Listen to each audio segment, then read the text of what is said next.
is Asinine Radio. This is the weekly music podcast where every week we get into a different band, different artist, and we break down one of the records. We get into the music, lyrics, how it was made, and everything in between. My name is Tyler, and way out there, hundreds of miles away, is Jeff. While you're listening, go to Spotify, Apple Podcasts, give us 5 stars. If you're watching on YouTube, smash that subscribe button. And that's it for the boring intro. We are in the middle of Long Island season on the podcast, where all the bands we get into are from the lovely island of Long Island, New York.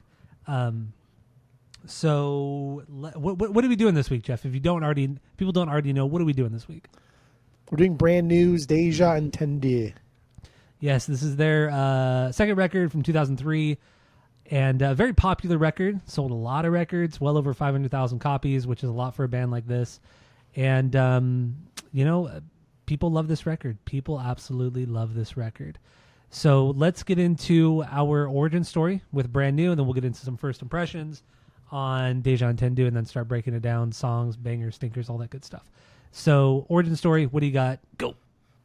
Brand New's always been a band that has existed in the scope of us growing up.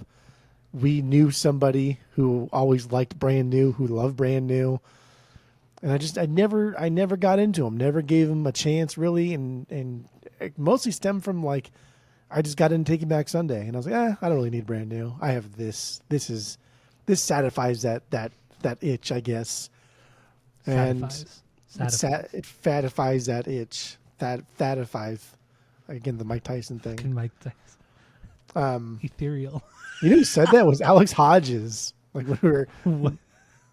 We've talked about Alex Hodges before, right? We did like not too long ago, yeah. Yeah, he told Mr. Peck one time when we were doing like the wordly wise. Remember that shit in high school? I do, yeah, in our English classes. Yeah. And ethereal, I guess like our classes had trouble with ethereal. Like, what the fuck does ethereal mean, right? And then Alex Hodges is like, man, I like to just think of like Mike Tyson talking or telling someone to eat cereal, like ethereal. That stuck with me. Oh man, that was good. It's Alex like Hodges was he was a funny guy, man. He was very, very, very funny. He had like stoner kind of like vibes to him, but he wasn't. He didn't look like a stoner. He didn't act like a stoner. But yeah, the way he had talked, those, like that's like a stoner fight. He sounds like Mike Tyson saying "eat cereal." He was funny. He was funny. Very funny. Anyway. Two. I think it wasn't until like Rudy and Joe where I listened to Brand New, and it was just Deja because Rudy was obsessed with Deja, and I was like, it's fine. I've always liked like the Maradona song, Maradona, Elvis, Me and You, Everybody. That's my favorite Brand New song. I've liked that for many, many years. It's been on many playlists, but I've never got into them until we did Daisy, and that's when I got into Your Favorite Weapon. And naturally, when we do an album on the pod that I don't really know a lot about the artist or never got into, whatever album that we're doing for the week is usually my number one, or it's at least in like the top 1, 2, or 3 if they have a lot of records. Mm-hmm. So the fact that Deja went from 3 to 2 truly means that I do like this record. I do like it a lot. I do like this record a lot. So I really don't have any nostalgia with Brand New other than I knew people. Like I said, we always had a friend, at least one friend who fucking loved Brand New. So that's fine. I have no nostalgia with these guys. No nostalgia. All right, my origin story is The Quiet Things That No One Ever Knows. That music video on MTV. I remember exactly where I was at my grandparents' house in San Bernardino. It was like 11:30 midnight. I was just watching MTV, just eating burritos, vegging out, drinking soda because I was like a freshman in high school, just vegging out, and that video came on, and I really, really liked that song. I love that song.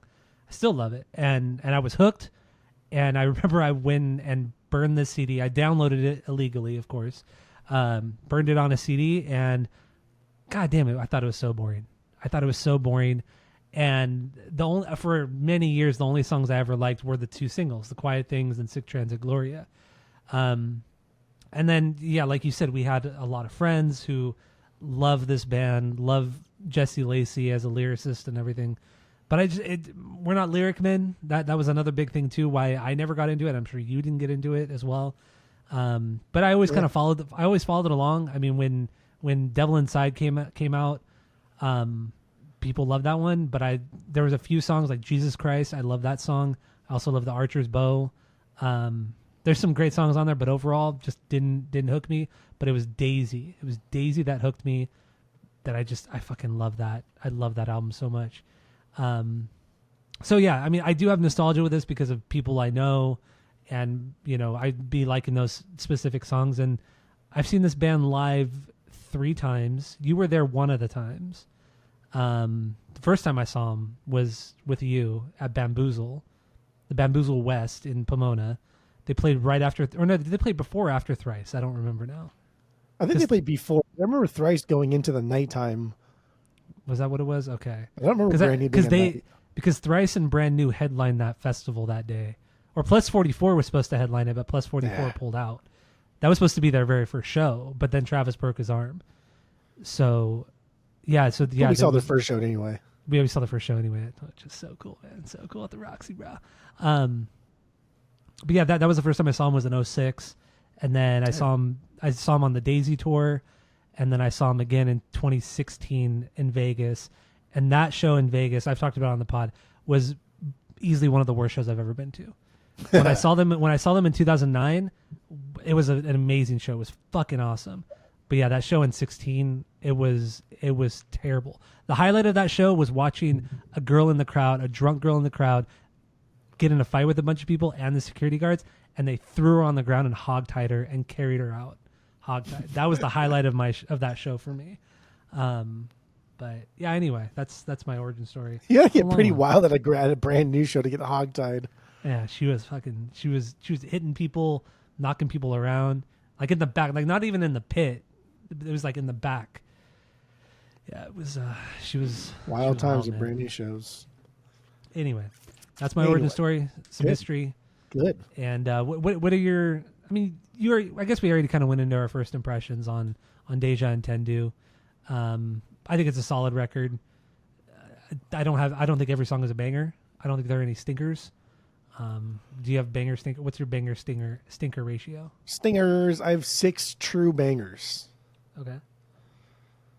I have 6 true bangers. The intros, it's just an intro. So really, six out of the 10 songs I think are true bangers. All right. I got 5. out of the. It's close. That's close. It's close. It's close. It's close. Fucking Robert De Niro over here. Crow. All right. Since neither of us have stinkers, let's get into your number 1 banger. 1B. What's your 1B? Go. Me versus Maradona versus Elvis. That is my banger. That didn't even make my bangers list. This is the only song by Brand New that I've ever playlisted long before, like since high school. Like this has always been, there were playlists in high school, but this has always been like my favorite song and the only song that I know the lyrics to. Like I knew what it was about. Like I knew what was going on. Not like going on with the allegations. I just knew what he was talking about in the song. And I really, really do like this song a lot. And coming out with the allegations, this song has kind of like turned into a total different thing. But yeah, we'll get into it. It's my favorite song. It's my favorite Brand New song, like by fucking far. Like not even close. Wow. There's no second. Not even a banger for me, man. I wouldn't normally playlist this one. It's gonna be crazy. It's gonna be like stupid. It's good. No, it's a good song. It's not a stinker at all, but it's like the first 3 minutes and 20 seconds is just Jesse. Part. It's just Jesse. He's singing, like kind of whispery singing, like very quietly singing, strumming an electric guitar clean through a clean channel, very kind of melancholy, sad. And then even when the whole band comes in after, because this song is 5 minutes and 19 seconds long. After the band comes in at 3:20, it doesn't pick up. It's still very kind of sad sounding. There's the big, heavy, distorted like power chords just being rung out with the lead, or with Vince playing, or Vincent, whatever his name is, Vin, just playing the clean single notes, plucking those. It just kind of like rolls along. There's nothing bad about it, but I don't know. It's like, I get it. It's sad. It's like if like emo kids tried to make this weird like psych rock song, it would come out like this. It would, yeah.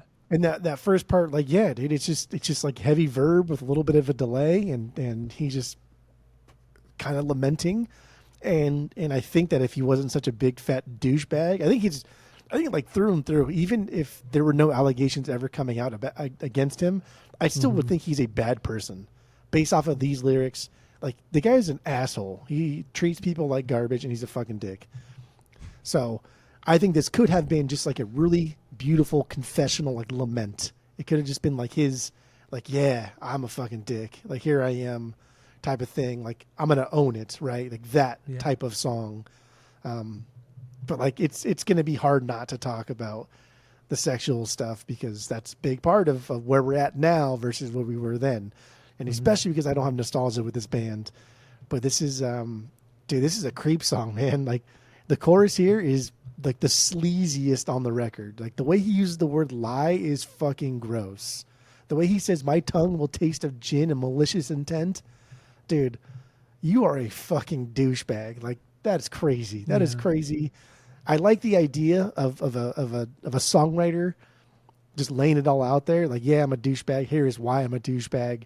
Like I can get behind that. Like I think that's just decent songwriting or good songwriting. Whether or not it's even true, because sometimes songwriters will do that and it's not true, or it's in the view of a different person. But yeah, I like this song. I like how it builds. I think that when it drops in and we get that first chorus and he's lie, man, lie. It doesn't need to be fast, right? Like and they do it a lot. They do a lot where like they drop into a chorus and it speeds up, like they double time it. And that's why I praise some of the stuff on Daisies. They didn't need to do that. They didn't need to drop in and speed up a chorus. They kept everything slow. And some parts of this record, they sped up the vocals but slowed down the instrumentals on some of these other songs. And so I think that's cool. I think that's a good way to keep me engaged with what you are saying. And I think how he says, even though it's kind of like douchey, but like how he says, how he tells his story, I think it's pretty damn cool. It's pretty damn good. Yeah, that's another thing I want to commend him on is that he's a damn good storyteller. And honestly, I like his lyrics a lot. Yeah, the way pretty good. Dude, his lyrics are fantastic. Like I wasn't really impressed. I haven't been impressed by lyrics in a long time. Like the only other person I really enjoyed and I've said it before on the podcast was Dustin Kensrue from Thrice. I loved his lyrics on Artist in the Ambulance. And Alex, Alex Varkatzis from Atreyu on that first Atreyu record. I loved his lyrics on that record. And I feel kind of the same way about this one.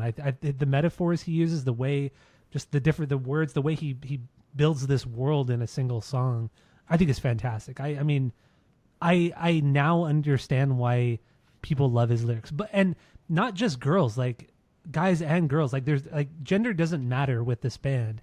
Like I feel like people who really love Brand New, it's split down the middle gender wise. You know, girls and guys both love this band equally as much. Because I mean, there are also moments on this record where on certain songs where the lyrics are ambiguous enough to where you can put yourself in that the narrator's position, whether you're a guy or a girl. Like you can relate. He's just a fucking good songwriter, a good lyricist. Absolutely, just a fucking awesome lyricist. I love it. It's a double whammy because he's talking about things that like pretty much all adolescents go through, like the idea of like just two kids trying to make it honest, right? Like everybody goes to fucking parties, dude, and like young kids, you go to parties for like one reason, to hook up with somebody. That's just a fucking fact. Men, women, well, boys, girls, because we're not like men at that point or women at that point, we're just a bunch of idiot kids. But like hormones are raging. That's the only reason why we didn't throw parties to fucking watch movies or talk about politics. Like, no, dude, it's silly boy talk. And so you can relate to that on that kind of like more nostalgic level. And this song would have been kind of in that vein because like you assume that everybody's like of age, right? You assume everybody's there is at least in the same ballpark of where you're at. And like obviously we started drinking before we were 21. And usually most people do like the 19, 18 area. But like you assume everyone's there, like maybe a year or two younger than you, like maybe tops, right? Like when you get past that, especially when you get like under like the age of 18, then it's just like, dude, that's that's a whole different world and a whole different ball game that like nobody needs to fucking dick around with. Yeah. And it's hard. And I agree. Prior to like 2017, that's when everything kind of broke with Jesse Lacey. I would have agreed that, yeah, these lyrics can be very ambiguous, can be very through the eyes of X or Y person. But after that, like I have a hard time not thinking like, damn, dude, even though you're singing about like another song we'll get into, but like even though you're singing about like being the victim, like I think this is about you being a dickhead to somebody again. Yeah. Now, so yeah, there are a lot of questionable things in this particular song in the Me versus Maradona versus Elvis that, you know, in hindsight, it's like, man, was he like maybe subconsciously or even consciously writing these lyrics about himself and the way he felt? Because, you know, the allegations that came out in 2017, they were from girls who were 15 around this time, around 2001, 2002, which was roughly when this record was written and recorded. And he was, so the main girl, she was 15, he was 24, that allegation. And I mean, if you take much. that all into consideration, like, wow, the coincidence, it's quite the coincidence. Of course. Quite the coincidence there. But then I did see some people defend Jesse Lacey. So on the other end, they interpreted the song differently. Yeah, in hindsight, it does come off as rapey, and he was coercing this girl into having sex and all that. But somebody made a good point, and they said, well, if you look at it this way, it could also be about, you know, you're at a point in your life, you're young, you're young, you're 19, 20 years old, you don't really know what you want to do with life. You're lonely, you're depressed, you're just kind of going through the motions of what you always do, going out with partying with friends, meeting with girls, and the girls want the same thing as you, like, or they're in the same spot as you. They're a little bit lost, they're lonely as well, and you're both are kind of like a shell of what you normally are, and you're just kind of going through the motions, like, this is what we're supposed to do at a party, this is what we're supposed to do together. And it's nobody's looking for more than that, than just a quick fuck, you know. Yeah, and agreed. and when you go into this song with that mindset in the lyrics, I can 100% see that viewpoint on this song. And that's another thing that I feel makes Jesse Lacey a great lyricist, because you have both ends of the spectrum. You have a song that could very possibly be about rape, and then another viewpoint is that it's just about loneliness, and on both sides. And there was no coercion, there was no rape, no date rape, nothing like that. And I think that's just good fucking songwriting. To be fair, like, I don't think any song on here is about rape. I don't think there's any song on here that makes me think like, oh, he's writing about raping somebody.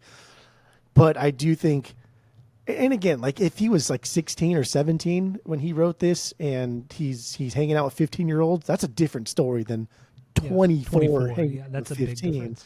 And the fact that, like, once you find out somebody is of that age, and you still have a relationship with them, or you still ask for things, or you still, like, that's when the overall problem becomes like an intense problem, other than like a really, really big oopsie. Like, now we're talking like you are a fucking bad person. Speaking and of that's that, what Jesse Lacey is. Speaking of that, real quick. So you and I went to high school from 2001, and we graduated in 2005. I'm not going to say her name, but when we were freshmen in high school, my girlfriend at the time, Jessica, was really good friends with this girl, and she was really cool, super nice girl. And we're still like Instagram friends or whatever. And she was dating a guy her freshman year of high school, who she had been dating since she was in 8th grade in junior high. And when she was a freshman, he was 20 or 21 years old when she was a freshman. And not only that, nobody cared. And I remember, because when Jessica and I went to, it was either homecoming or winter formal, that the dance in high school when we were freshmen, we went with this girl, and she brought, like, in a group of people, and she brought that boyfriend who was like 20, 21 years old, and the school allowed it, her parents allowed it. Like, it was almost like nothing. Like, I remember us thinking, like, That's oh yeah, crazy. he's really old, but it was just like, who cares? Like, it was kind of like, who cares? And this is not an excuse for Jesse or anything, like, you know, dating an underage girl. That's not what I'm getting at. What I'm saying is, this was 2001, 2002 when this happened, and we live in an area, Southern California, Orange County, there's a lot of, it's more A lot of progressive skin. here. There's a lot of skin constantly being shown. And it's just like, this is 2001, 2002, and this is still being allowed. So is it that, God, this is really me not excusing any bad behavior at all, but there was a time and a place where this wasn't the most uncommon thing to happen. I mean, it's the same concept as Jerry Lee Lewis marrying his like 15-year-old cousin, right? Like that's weird as fuck for sure. Now that's like that's where you go to jail for like life kind of shit. But like, it was weird back then too, to be fair. But like, I mean, well, because remember they were hiding it. They hid it for like a year. But he wasn't until ostracized for it. People, he still went to show, or he still put on shows. People still bought his tickets. He's still one of the greatest in rock and roll history. But mind you, he was like 32 and she was 14. I think once you hit like at least in the States, right? When you're of legal drinking age, like you essentially have your life like before you're 18, and then 18 to 21, and then after 21. Once you hit like legal drinking age and you can go to bars, it sounds like the world is literally your oyster. It changes a lot. Yeah, it changes a lot. Like when you're 20, you're pretty limited to what you can do. Once you can go to bars, like fucking dude, you go anywhere. Like Vegas is now your stomping ground, and I don't know. It's just that shit's fucking weird. Like again, even like for us, like going to LA before we were 21 was way different. Still a lot of fun, but way different than after 21. Yeah, for sure. But yeah, I think every song on here is about him being a creep. And again, even if the allegations never came out, I still think the way he writes his songs, I think he's kind of a dick. I think he's kind of a douchebag. And going back to this song too, I agree. There are some lyrics that are like, wow, this is a little sketchy. Then he says, "My sober, straight face gets you out of your clothes." And that, like, to me, that says like that's like manipulation 101 right there. That's like I'm pretending to be more drunk than I am to sleep with you, and then I'm gonna say, "Oh, I'm drunk too. Don't worry about it. Oh, I'm drunk too." Like, that's fucking gross, man. That's weird. But that's not saying that we did it. Not saying that we know people that did it. Not saying that but like it fucking happens, right? Yeah. Dude, parties are wild, man. Parties are bad news. I know. Parties are bad news. We've had our experiences, yeah. Good and bad. Yeah, none of us have done anything bad or illegal, but we've had wild experiences. Let's just say that we've had wild. That's true. Like our core friend group has never been a douchebag. Like I mean, we've been dicks and stuff, but never. Not creepy. Like we never. None of our friends never did anything creepy, or things like, wow, maybe we shouldn't be friends with you. This is a little fucked up. That's a little much. Yeah, none of us really crossed that boundary. Kahit. That guy was an idiot. Like that guy. You know what I mean? Like that guy was like a Jesse Lacey, even worse though. But that guy was awful. He was awful. Yeah. Damn. Yeah, well, me versus Maradona versus Elvis. I love it. I like the instrumental parts of it. The soft, the highs. I think it drops in perfectly. I don't think it needs to speed up. I think it's just a slow, dramatic song.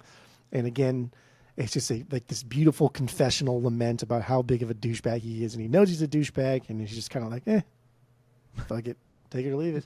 Just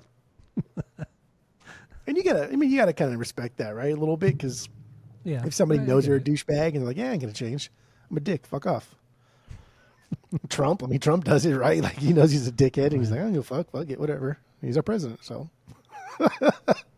Yeah, that's true. Those words coming out of my mouth still feel fucking weird, even the second time. Yeah, Trump's the president. Donald Trump is the president. Yeah. Donald Trump is our president. Yeah, that's something. Crazy times, man. It's always been crazy. Ever since we've been in high school, it's been fucking crazy, man. Our life has been crazy. Yeah, the world's nuts. My number one, Sick Transit Gloria, Glory Fades.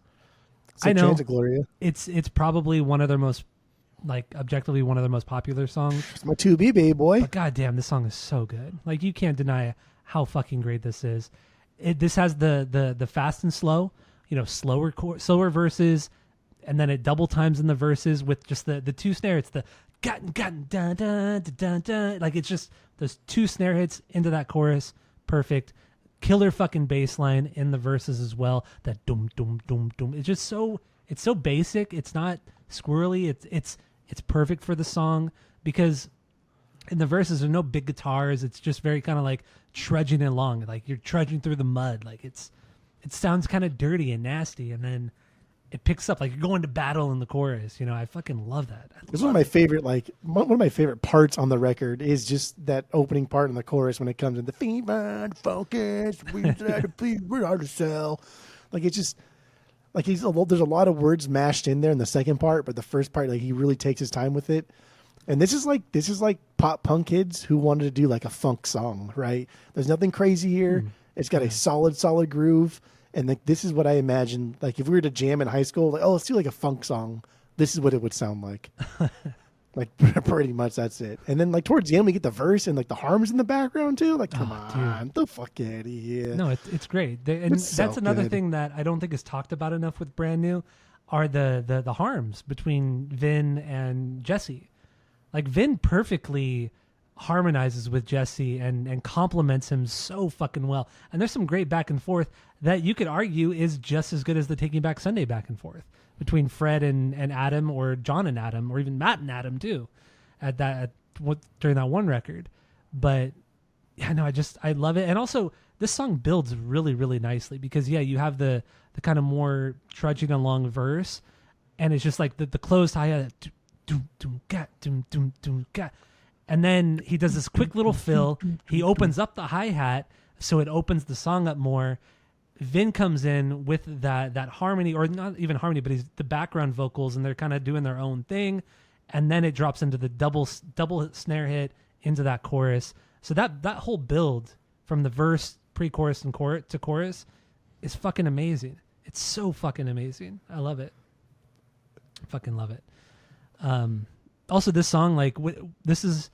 So I'm not like a good drummer I'm not a good drummer by any means, but I have my little drum playlist on Spotify. So whenever I go and play, I throw that playlist on, and this song is always the first song I play on drums. Is Sic Transit Gloria. This is one of my favorite songs to play on the drums.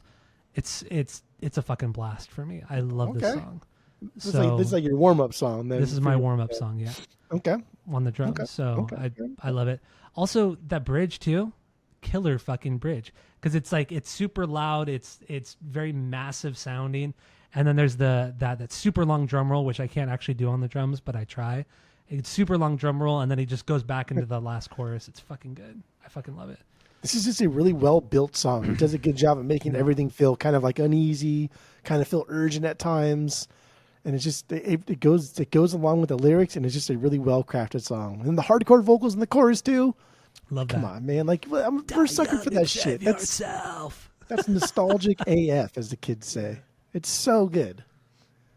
Also, the lyric too: "Die young and save yourself." To scream that, "Die young and save yourself." It's so stupid. And that's how the song ends. It's just Vinny singing that part a cappella or screaming it, just no music. The "Die young and save yourself," and then it goes into the next song. It's great. Fucking love this song. It's a good song. And that's my 2B. Like I said, it's a perfect song. Lyrically, though. Yeah, let's get into the lyrics. What do you have on this one? Lyrically, though, this is supposed to be about like a guy who gets pressured into sex and thus loses his virginity and loses his innocence. Blah blah blah. Because all I think about is like I can't help but think that maybe this song is about something Jesse did to somebody, like essentially a role reversal, right? Yeah, like that's good because that's the glasses that you gave me when you chose to make all these stupid decisions. Now I'm going through your lyrics, and again I'm not a lyric man. Haven't been a Brand New fan very long, but now all I think about is how big of a douchebag you are.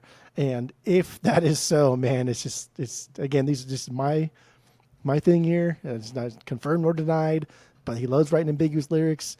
And if this is about something he did to like a girl, it's just like, damn, dude. You're going straight to hell. So I agree. I mean, this is a song where it could be done from both sides. This could be him going from, him taking advantage of a girl, or it could literally be a real life experience where a girl that he was very nervous around, or he thought he wasn't nervous around, but then when it came down to the doing the deed, he was extremely nervous about. I've been there. Like, I get it. Like, I've done stuff where I was extremely fucking nervous, and I wouldn't say I can relate to his lyrics here in his position. If you're looking at it in a non-predatory way, I can relate to parts of this song where I'm just beyond nervous and I don't know what to do. but that's a part of being young and yeah, literally not knowing what to do, thinking you know what you want and what to do in the scenario, but in the end, you really don't, and you're just dumb and you're a dumb and stupid kid. So another example, yeah, if you put on the Jesse Lacey is a Predator lyric or goggles on, yeah, it can totally come off as him, being that person that's taking advantage of the girl. How do you not though? How do you not put those goggles on? No, I agree. I totally agree. But once again, God, if you just take that out, if you take that out of the entire equation, the predatory goggles, that sounds so stupid. If you take that out of the equation, this is I think this could be a very relatable song. It really could be, because I mean even but and this is also on is still relatable, right? Like, it's just because the roles are reversed doesn't mean that it's still uncomfortable for like the girl, and the girl didn't want to do it. There's no difference between a guy who didn't want to, who's not ready for it and has to go through it because he's worried that his friends will make fun of him, versus like a girl in the same thing. Like, there's no difference between the two. Like, for me, the predatory thing is just another, like, I don't know, another check mark next to like why Jesse Lacey's a big fucking scumbag. It's like, oh, here's just another example, right? Like, True. if we're in court arguing a case, like, here's another example. Like, we're building a pattern. We're building I don't know. I don't watch these fucking crime shows where they use all these terms. Building a MO, right? What's the MO of Jesse Lacey? Like, here, show him this, show him this, show him this, show him this. But so God, I feel like I'm defending Jesse Lacey, which I'm not doing. You're defending the lyrics, not Jesse Lacey. I'm defending the lyrics because I get it. Like, if you put those goggles on, everything, you could interpret any of these lyrics in a predatory way. But I did.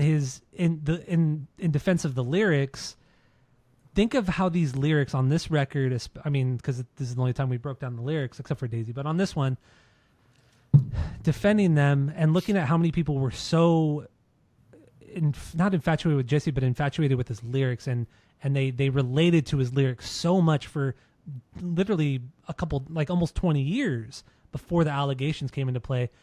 And that just goes to show, like, it could be possible that these lyrics were done in a more innocent, a more autobiographical way, not in a predatory way, because so many people were able to relate to his lyrics for almost 20 years. Like, how can this many people, both men and women, almost equally relate to his lyrics in almost the exact same way? And yet it's not predatory. We've all been there. That's my point. That's my point. Right. It's not until you put on the predator glasses where you're picking things apart. You're picking out like lines here and there, and then you're just kind of building this whole narrative in your mind because of something that was alleged in 2017. Once again, I'm not defending Jesse Lacey, but there is something to his lyrics in 2003 that resonated with thousands and thousands and thousands of people of both genders. Yeah, that was hard for me to get out. No, I get it, and it's, I don't know, it's the bed that the bed that he made, right? The hole that he dug. So now he has to get into it. Now he's got to lay in it, and that's just the way it is. And with any other artist too, like musicians, actors, politicians, when something comes out, and even like the Bill Cosby thing, right? Like, now everybody that has an interaction with Bill, who had an interaction with Bill Cosby, they're going to think like, damn, when he told me that thing, was that because he was being a creep, or was that because he was being a good guy? Every single thing that he has ever done is now scrutinized. Yeah. And that's like with anybody. If we did something heinous or whatever, like everything we ever said would be taken out of context, right? And like, oh, see, this is an example. This is an example.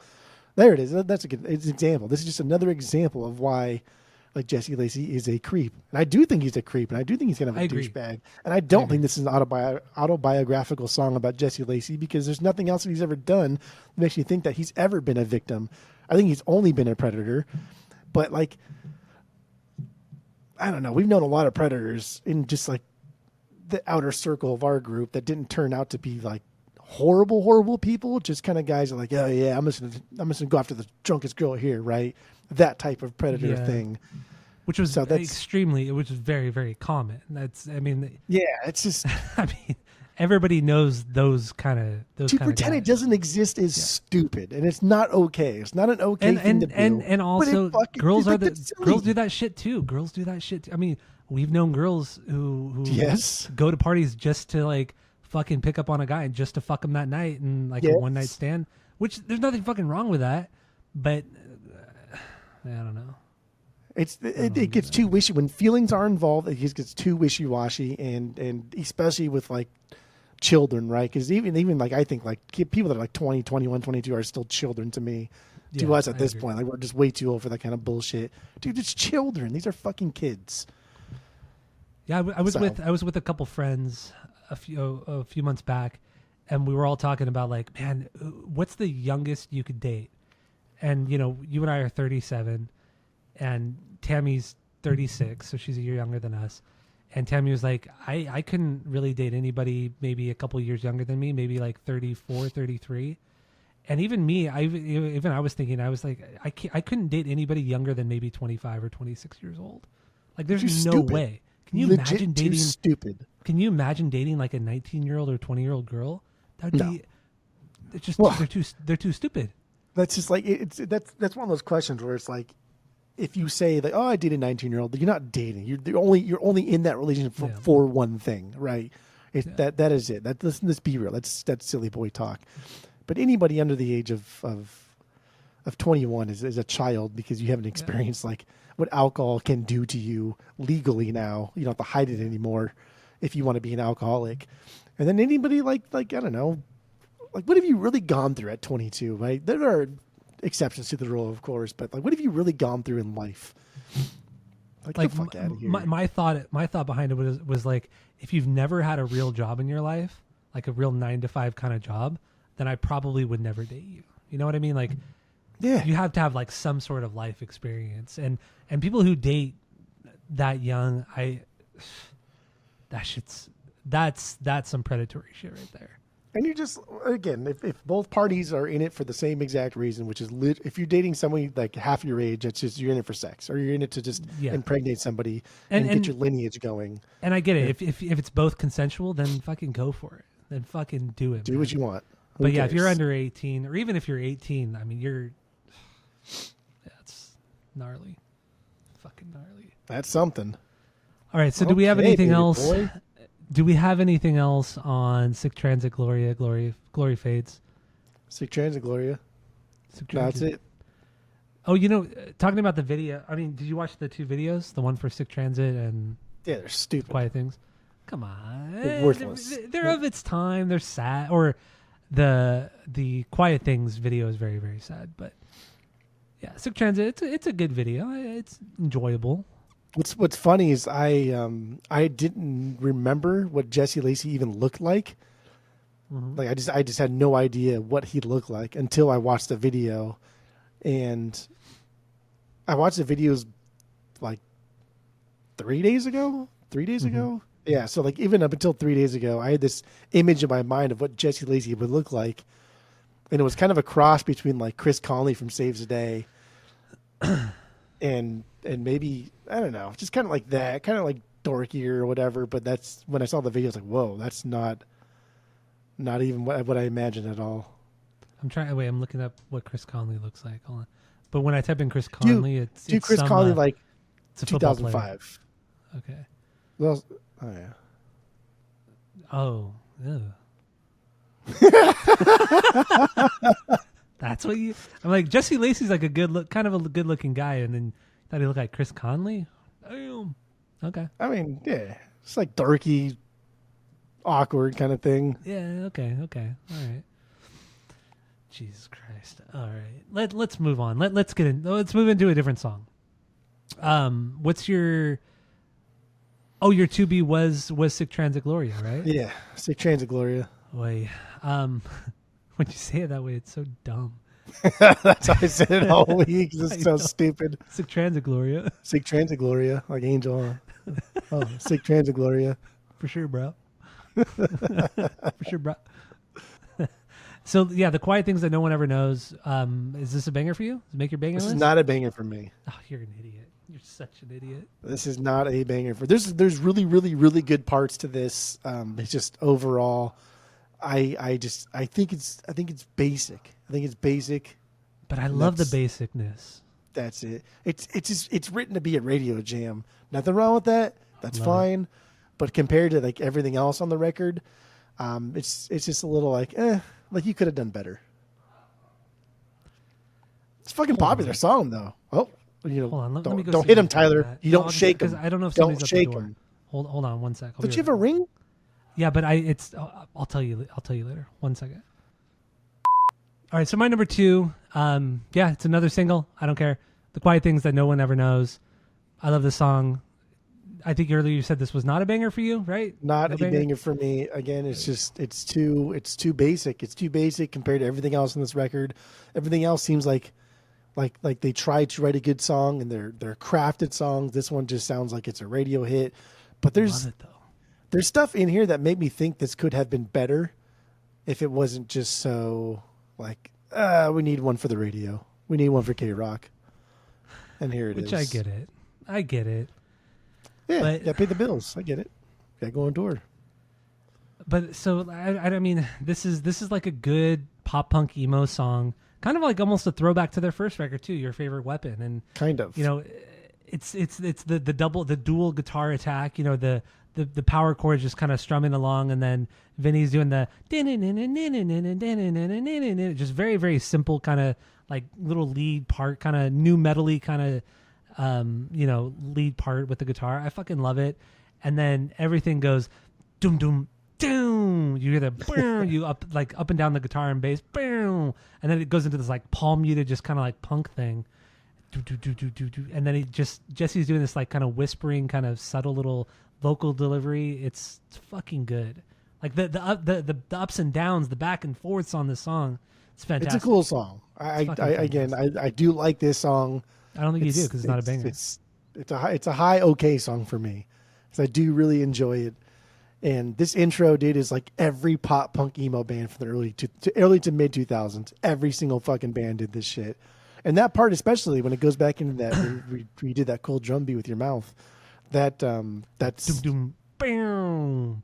yeah. And then goes back into like a lot of bands would just go right back into that like palm muted like verse, right? Like Alkaline Trio did that shit a lot. Like Hey Mercedes, that's their whole fucking second record. Like everybody did it, and it's cool, and I like it. It's a little bit too generic for me to put it as a banger. That's what I did. But it's fucking crazy. popular, bro. It was on One Tree Hill, named an episode after. Remember that stupid show? It was on the soundtrack, show, but I never watched it. It was on the soundtrack to Tiger Woods 2004. I think it was on another soundtrack for video game too. But Tiger Woods 2004, it was on that soundtrack, and I remember that being on there, and I was like, that sounds kind of whatever's. So. Isn't it kind of weird? There were shows like we've talked about the OC obviously a lot because we both love the OC TV show. Love it. How they used a lot of like indie bands and things like that on the show, and I wouldn't say necessarily popularized them, but made them more for the masses or exposed them, I should say. One Tree Hill was another show. I feel like there was a lot of like indie bands coming out of that, and even on One Tree, I never watched the show. But there was one episode of One Tree Hill that the Murder Dolls were actually on. They performed a show or a song on One Tree Hill. Isn't that wild? In 2003 or whatever, 2004. Must have been scraping the bottom of the barrel for that one. Jesus. I was wondering what kind of insult you were going to throw at them. And Good Lord. Yeah. There you go. No, there's a lot of. You're right though. There was. I never watched like Dawson's Creek either. Like it wasn't my jam. I never watched One Tree Hill either. I just never liked those things.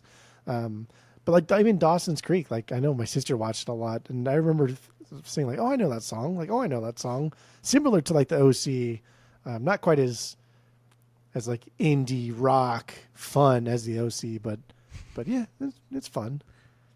So anyway, The Quiet Things That No One Ever Knows. It's fine. It's fine. It's fine. So the chorus though, getting back to the chorus real quick. Dude, that emo is Taking yelling Back Sunday. and Taking Back shrieking, Sunday. battling harms. Fuck God, yeah. the back and forth. That's straight up Taking Back Sunday. I fucking love it. Also, that bridge hits. Everything stops. Everything stops except for the vocals. He kind of like yells, not screams, but just yells, and then just the single snare hit. Back into it. Perfect. So basic. So basic, but I fucking love it. Love it so much. Great fucking song. 2B. Second banger for me. It's a good song. Definitely not a 2B. That's silly. But it's a good song. So what do you have lyrically on this one? Do you have anything? It's just about a relationship finally ending. That's it.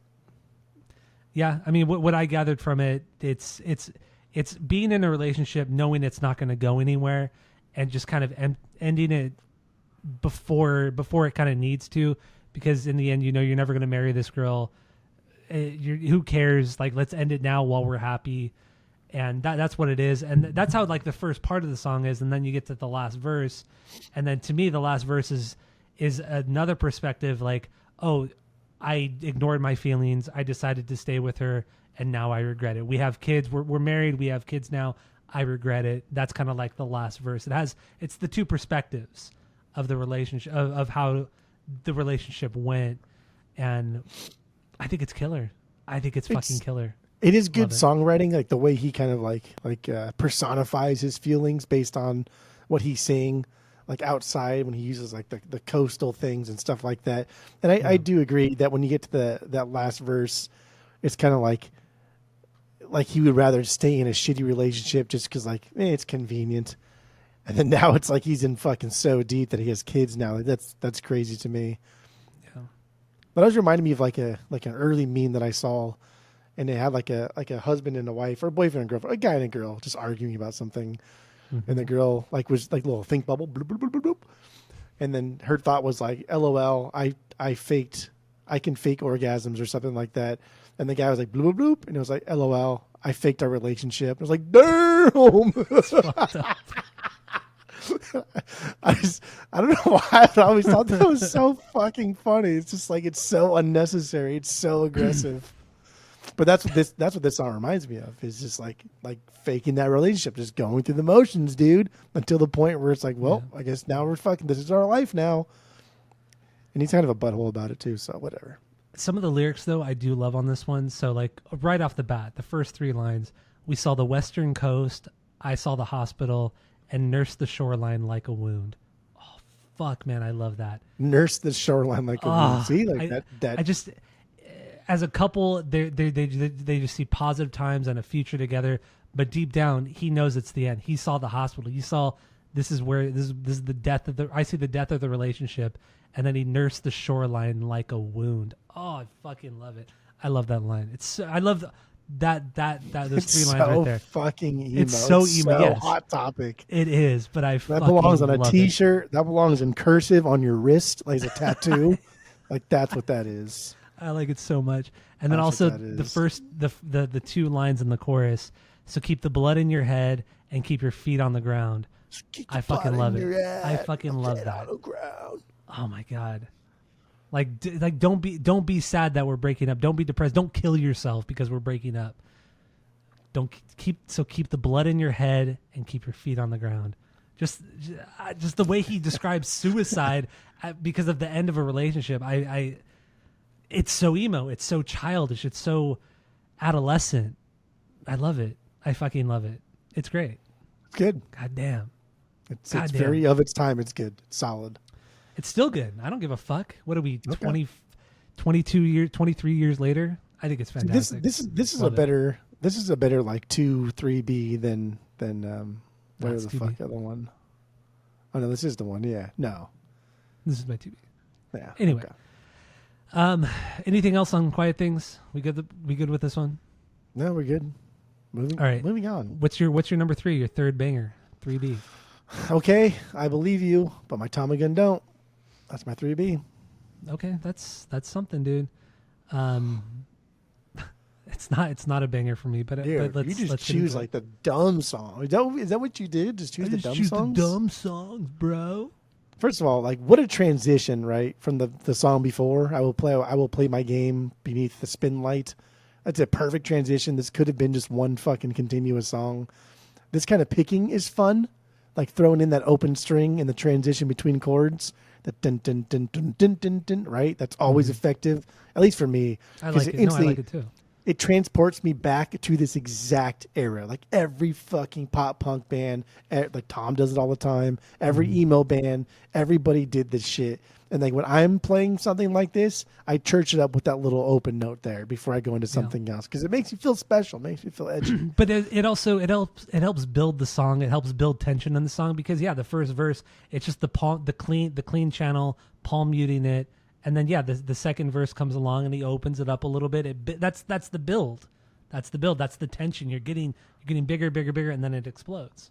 Fucking love it. I like that his voice is in the front here because he's not like a great singer, and this vocal performance is like, that's a weird flex because it doesn't sound very good, and he's not like overly murdered with effects. A little bit verb there, but it's honest, dude. Like his vocal performance here, it's honest. Vocally, it's honest and it's open, and it's like here is the way I sound. Right, this is me, and I think if the lyrics are what like I think they are, then it kind of goes into that.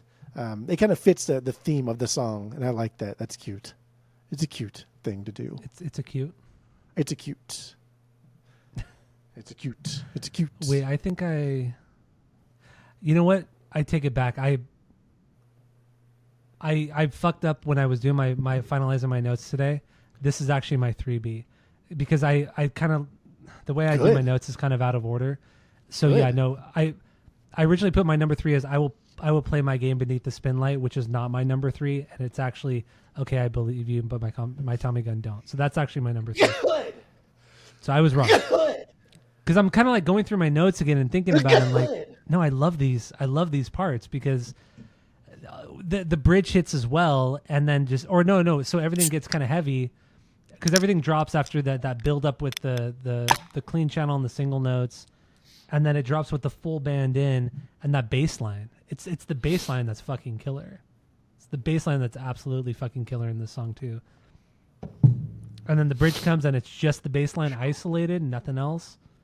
It's perfect. Yeah, that part's cool because you get like this like fuzzed out like bass and that transition that's out of the chorus, and it really lets a song pick up traction because like you can't go back to the soft style in the first verse because that's just like we're already past that now. We're going to something else. And if you just double time it and then just go into like a faster part in the second verse, it's kind of like, that's cheesy. But that fuzzed out bass leading into the chorus kind of like gives you that little appetizer. Here's where we're going to go. And like the bass leads and transitions this song, which is really cool. It's great. It's a great song. I feel like I have one more sneeze coming out. You sneezed like 4 times already, just in the matter of 30 seconds. I can't help my sneezes, Tyler. Well, okay. You could mute the mic. No, you could. This is uncensored, kid. All right. Uncensored. Okay. That's why I cut out like 35 minutes of the. Dude, I literally cut out like 35 minutes of the Rage episode that we did a couple weeks ago. That went off. That went off the rails too. Yeah, that one was wild. It wasn't bad or anything. It's just like, how interesting is that going to be? For most people, it's not going to be interesting. So I wasn't interested. I know. All right. So yeah. So lyrically, what do you have on this song? It's supposed to be about the Lazara and the beef overall. But it kind of, I don't know. I kind of see it too as like Jesse realizing the feud between the two pretty much helped launch both of their careers to like new heights. Like Jesse kind of understands how sensationalized the feud became without realizing the repercussions of embracing the feud, which I think on the one hand, it's like, yeah, I'm sure like John and Jesse were mad at some point, but I don't think they probably got over it like damn near instantaneously. But they realize that feuding is going to get them sales, right? People are going to come watch them feud and do that stuff. But in doing so, they probably started to both, at least with Jesse, he probably started to believe it. And he's like, damn, if I keep doing this, I'm going to have more fans, but I'm going to lose these friends. And I think the song is more about Jesse regretting losing a friend by playing into the feud. Like the chorus really, really reinforces that thought, talking about like focusing on falling apart, but also throwing the fight, right? Like throwing a fight in boxing means like we're both in on it. So we're both going to pretend to hate each other, but we're not really mad at each other. And it ends with like eventually us making up, hopefully. So I think that's what the song's really about is like the feud itself, but more so like Jesse regrets losing a friend over something that probably didn't even exist. And like we've talked about the sensationalism of this feud. Yeah, I mean, even both Jesse and John have come out and said that it was sensationalized. They said like the fans made a bigger deal about it than the guys in the bands actually did, and it ended way before the fans knew about, or knew about it. And but also like going back to it, oh, you're sneezing. There you go. You got really quiet for a second. I'm muting my mics. Yeah. There you go. You're doing That's something. That's why I did the yelling thing. Is like, well, I'm muting my fucking mic. I blew my nose. It threw me off because you never do that. It's new me. So what I was saying, or what my train of thought here was, it's your new what? It's a new me. It's Oh, so new. stupid. It's a new Very dumb. me. Yeah. What the fuck do they even mean? But what I was going to say is like these guys, they were young when they all started bands together. They were teenagers. They were in high school at some point as well, and they acted like it. Like they took everything way too seriously. They took, I mean, I get it. Like Jesse slept with John's girlfriend at the time when they were like 18 or whatever. There was they had a huge falling out, and then eventually Jesse had a falling out with Adam from Taking Back Sunday, and it's just like all these guys were like constantly bickering and fighting and shit like that, which was kind of like, man, even when you're 19 or 20 years old, like this much bickering and fighting is really stupid. Like, Yeah. but these guys, they they took it to heart, and it was stupid, and that's what this song is. Yeah, maybe he sensationalized it himself in this song, but there were some like direct hits at Adam on this one too, like the stuttering. There's like in one of the verses, like he intentionally stutters because that's what Adam does, because Adam actually kind of does have a stutter, or he had a stutter at the time. So he was making fun of his vocals and his lyrics and how arrogant Adam is in his lyrics and this and that. Because the first two verses are that. It's just straight up calling him out, calling him kind of like a dick, and talking about like he's not that good of a lyricist or songwriter. And then the third one is just straight up dissing him, like just like this is almost like a hip hop controversial. like this. So good. Reading the lyrics, it kind of reminded me of like a hip hop track, like where one rapper Or a is diss dissing track. another. Yeah, this like is straight up a diss track. That's what this is. But like that second verse, he said, I hope this song starts a craze, the kind of song that ignites the airwaves. Yeah, Like he fucking knows. Like he knows what he's doing here, and he knows that. I think that he knows that it's going to give him more sales. People are like, I'm on Jesse's side, or even people that are I'm on Adam's side. They're still going to show up to fucking brand new shows, and it's going to be, it's like bad press is better than no press type of thing, and he knows that. yeah. I mean that second verse, I think this is him just calling Adam a liar and like a fake, and 'Cause I'm a liar. and he's just saying that he hopes everybody sees Adam for what he is, and a fraud, a bullshitter. So that's what I got on this one. In the end, it's a diss song. It's an absolute diss song. Silly, stupid, but these guys were young, early 20s, early to mid 20s, which is still in the end is still a little bit old to be acting like a 15-year-old girl. So Yes. 'Cause I'm a liar. I'm a spider. Speaking of another possible creep, yeah. Anyway. Already did that one. That was we already did say anything. Max Bemis. My number 3 was also Okay, I Believe You. Or do you have anything else on this song? Should we move on? No, that's it. That's all. All right. So what's your number 4? Right before it, I Will Play My Game Beneath the Spin Light.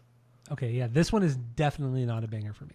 Still a good song. 'Cause it's like an but it's a acoustic banger. song, and you hate acoustic songs, so you like ballads, but you don't like acoustic songs. So that's always been kind of okay. weird to me. Okay. This is more like okay. a singer-songwriter kind of song, which is fine, but it's just not my thing. Not my thing. That's fine. That's okay. We talked about this. Why did we talk about this the other day? Because you hated something. What did you hate? Oh, I hated something, but you're like, oh, but you love Neil Young, and it's like, Yarr. damn, I don't know. You and I got in some fight in our chat, but I don't remember what it was now. Anyway, it doesn't matter. Let's move on. You and I fight like every fucking day about some dumb shit.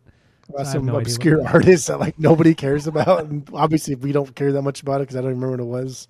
We just kind of want to like rip into each other, like roast each other. And, yeah, I don't know. Pretty much, yeah. It's an acoustic ditty here. It does a good job. I like that the little lead part later on, which is like so elementary. That one does like hark back to like your favorite weapon, but it works here because this song is simple, like at its core. Yeah. And the song is like supposedly based off a novel about a guy who like lives and dies basketball to the point where nothing stops him from playing. And I just want to bring up Kobe. Kobe always always reminds me of Kobe. Like that type of like drive always reminds me of Kobe. And anytime I can talk about Kobe briefly is always going to be a good thing because I love Kobe. Another alleged predator, but thanks.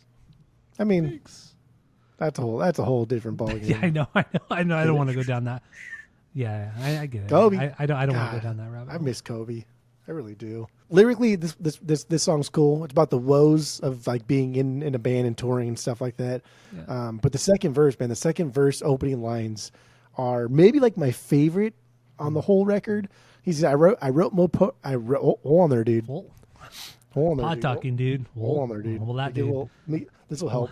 A little, yes. More beer will help with the pot talking. A little sip of the brewski there. I wrote more postcards. See, that's what it is. Go. It's the R's. There's too many R's. Why are there so many R's in this? Say it. Just say the first line. If you have it. Okay, wait, with the chorus or the which one? I wrote more postcards than hooks. There it is. I wrote more. I wrote more postcards than hooks. There you go. I don't know why the R. I don't know why I'm putting an R in postcards. First R. There's already R there. I wrote more postcards than hooks. I read more maps than books. Feel like every chance to leave is another chance I should have took. And that's. I said it terribly there because I was really trying not to say too many R's. But it was so jilted. It was just so But it kind of follows that like BBA format, right? Like the ones from Man Nantucket when he was eating a bucket in the middle of the night. What was it, right? Like that kind of like rhyming scheme. It's very basic. It's very cool. But it's good. It's good like imagery here. It's because we know what he's talking about. We know how he feels. We know how homesick he is. Lonesome. I almost said lonesick. Lonesick. That's a new one. They had pod talking. It's just rough on this one. Actually, the whole second verse is really, really very open and sad for him. And like you do kind of feel for him in this aspect. You do kind of feel like, oh, that must suck being on the road. And like I get it. And actually, I don't get it because I don't give a fuck. Just go home if you're tired. So whatever. Go home if you're tired.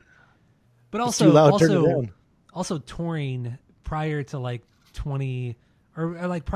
2007, 2006, touring before then was significantly more difficult because of technology. There was a lot less technology, or it sucked. No smartphones, I mean, there was Skype, but it wasn't like you couldn't really do that. There wasn't Wi-Fi in as many places.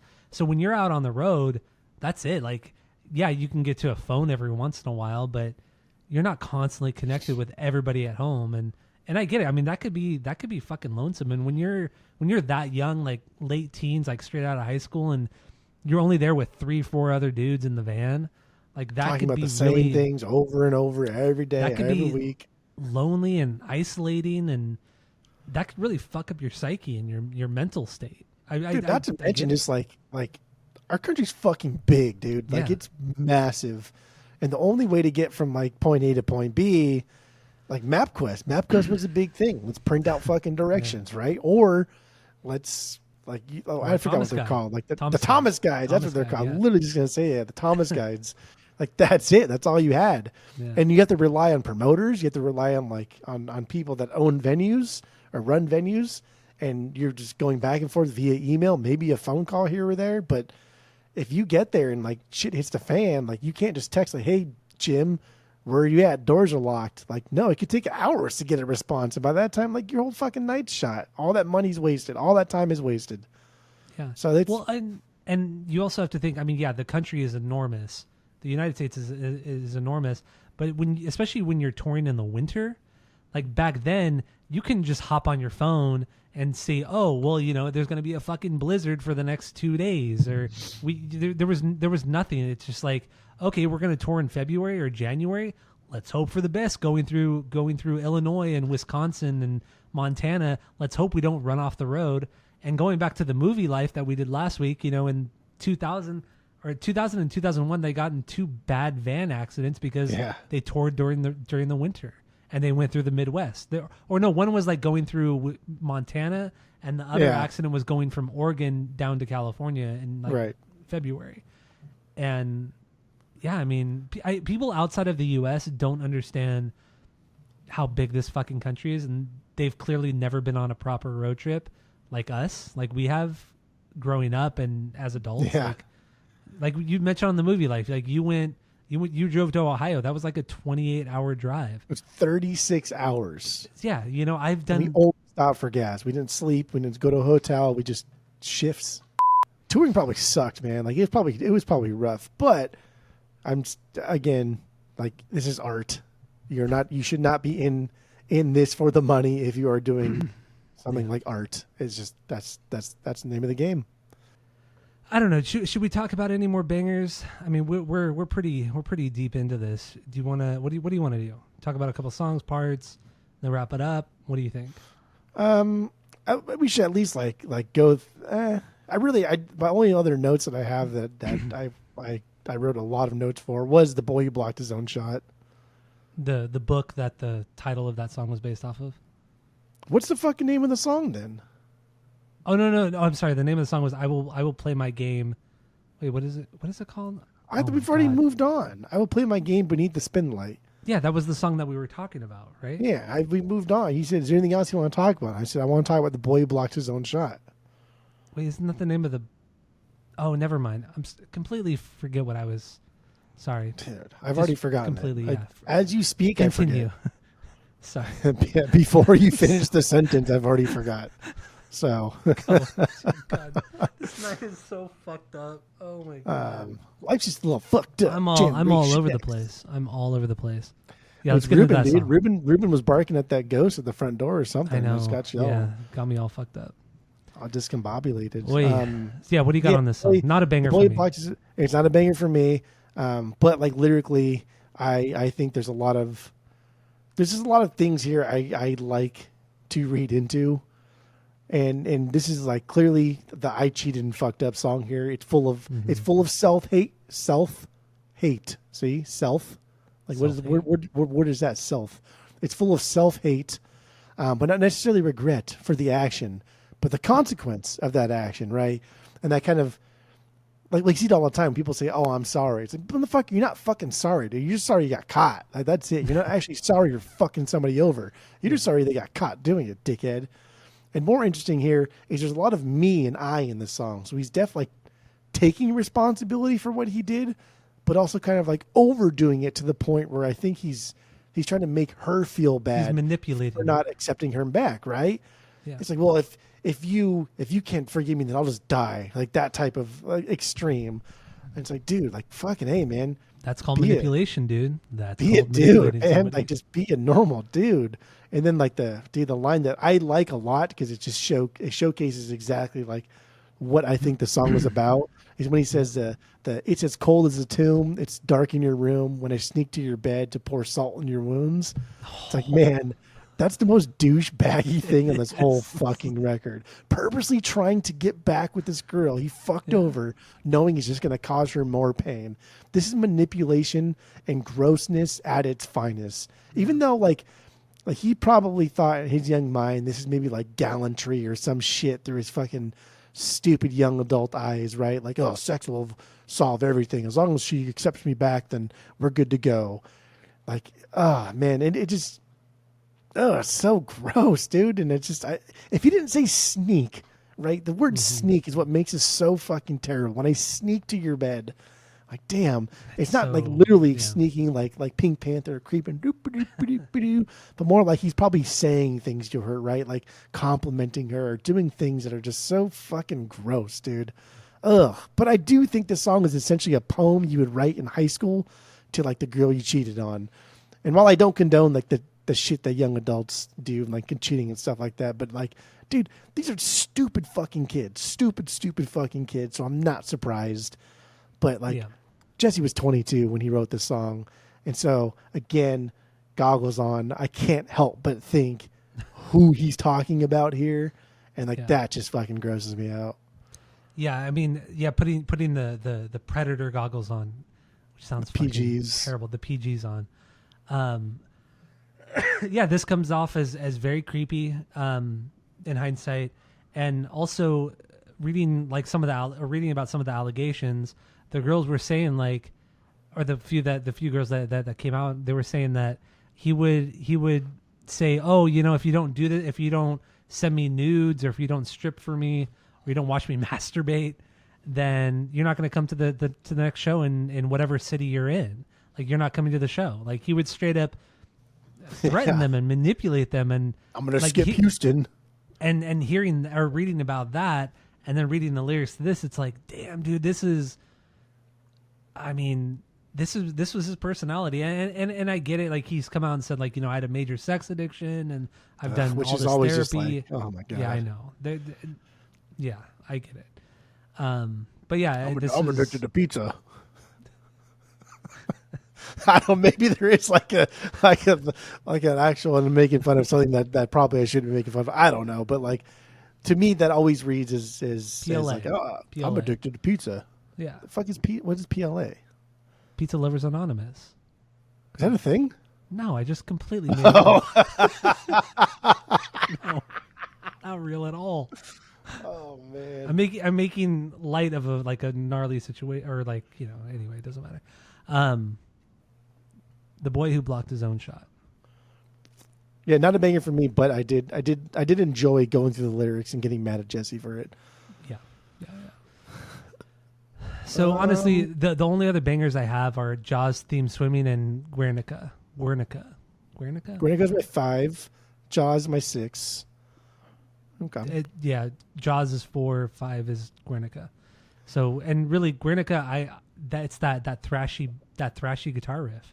Fucking love it. There's the highs and the lows, the quiets and the louds in this song. This has a little bit of everything. Guernica is almost kind of like the thesis statement of this entire song, even though it's the second to last song or third to last song. I think it's fantastic. It's playlistable. It's awesome. I love this. Yeah, song. this was the most like the New Jersey hardcore scene song on the record. Yeah. Like this song is like, okay, I get it. These guys did come from that scene of like we did in the movie Life and Lifetime. Did you ever listen to Lifetime? Wait, did I listen to that? I told you to. I said that you probably would like them, but you probably didn't listen to them. I'll remind you tomorrow. Okay. But yeah, it's a good song. It's cool. It's good. Yeah. It also has that very kind of Sick Transit Gloria kind of feel to it as well.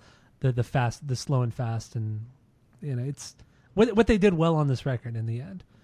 But I don't know. Let's wrap. We've talked about most of these songs. Let's wrap it up. Final thoughts. We're going to rank the record based off of our world famous 3-point rating system, where 3 is a perfect album, 2 is a good album you're going to continue to listen to, 1 is a bad album but give it a shot, and 0 is the worst thing you've ever heard. So what do you got? Go. Like objectively, right? If we just take the PGs off, this is a good record. It's cohesive. Everything kind of like stays in the same realm of what it wants to talk about. The topics discussed, even though they are very of its time, these are not topics that people still talk about today because the shit does not fucking. To be honest, I don't fucking know if it happens today or not. But I feel like with the invention of smartphones and things, I would think that people don't get taken advantage of as much as they used to, because you can just like pop your phone up and be like, "Hey, who are you talking to?" And like that's gonna immediately like, "Oh, yeah." You know what I mean?" Like predators are gonna, "Oh, I'm there, dude."